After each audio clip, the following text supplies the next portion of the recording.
in the United States, people living with HIV face a shocking reality, being classified a criminal just because you are diagnosed with HIV. Outdated laws punish individuals for alleged HIV exposure or transmission, perpetuating stigma, discrimination, and public health risks. Let's watch this video together so we can learn the facts and take action towards a brighter tomorrow.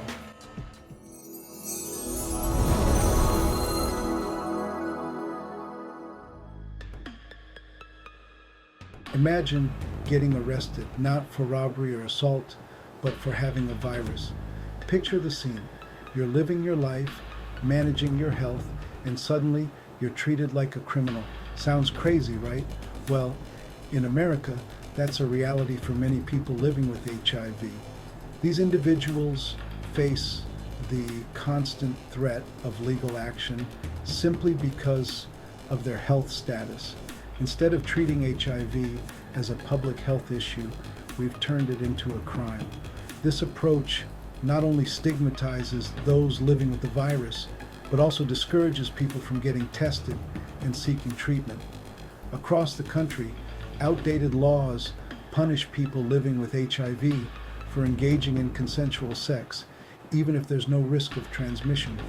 These laws were created in the early days of the epidemic, when fear and misinformation were rampant. These HIV-specific laws, often rooted in fear and misinformation, have devastating consequences for individuals and communities. They perpetuate stigma, isolate people, and create an environment of mistrust. This isn't just about HIV. It's about justice, equality, and basic human rights. Criminalizing a health condition undermines the principles of fairness and equality that our legal system is supposed to uphold. It's time to shine a light on this dark corner of the American legal system and demand change.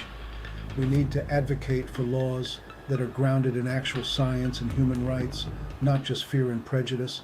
By doing so, we can create a more just and equitable society for everyone. Criminalization laws vary from state to state, but they share a common thread. They punish people living with HIV for behaviors that wouldn't be criminalized for someone without the HIV virus. Some laws require people with HIV to disclose their status to sexual partners, even if they use protection or have an undetectable viral load. Others go even further, criminalizing behaviors like spitting or biting, even though HIV isn't transmitted through saliva. These laws are based on outdated science and are fueled by stigma. These laws perpetuate the false notion that people living with HIV are dangerous criminals rather than individuals deserving of compassion and support. HIV/AIDS epidemic emerged in the early 1980s, a time of fear and uncertainty. Information about the virus was limited, and panic quickly spread. Against this backdrop of fear, many states enacted laws aimed at controlling the epidemic. However, these laws were often driven by misinformation and prejudice rather than sound science. People living with HIV, already facing stigma and discrimination, became scapegoats for a public health crisis they didn't create. These early laws, enacted in a climate of fear and ignorance, continue to cast a long shadow over the lives of people living with HIV today. Real victims, stigma, discrimination, and bad science. Let's talk about the harsh realities faced by individuals living with HIV who are often subjected to unfair treatment and misconceptions. HIV criminalization laws are deeply flawed. These laws, which were created with the intention of protecting the public, are based on outdated and inaccurate scientific information. They're based on outdated science that doesn't reflect our current understanding of HIV transmission. Modern research has shown that the risk of transmission is significantly lower than previously thought, especially when individuals are on effective treatment. We now know that people with HIV who are on effective treatment and have an undetectable viral load cannot transmit the virus sexually. This groundbreaking discovery has changed the landscape of HIV treatment and prevention. These laws also perpetuate harmful stigma and discrimination against people living with HIV. They create an environment of fear and misunderstanding, which can lead to social isolation and mental health issues. They reinforce the false belief that people with HIV are dangerous and irresponsible, making it harder for them to access health care, housing, and employment. This discrimination can have devastating effects on their quality of life and overall well-being. The real victims of these laws are not the general public, but the very people they claim to protect, individuals living with HIV.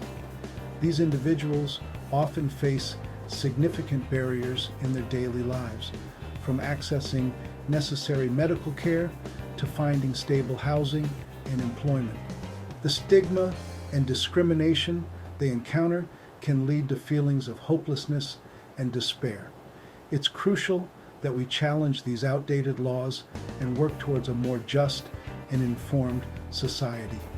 By educating ourselves and others about the realities of HIV, we can help to dismantle the stigma and discrimination that continue to harm those living with the virus.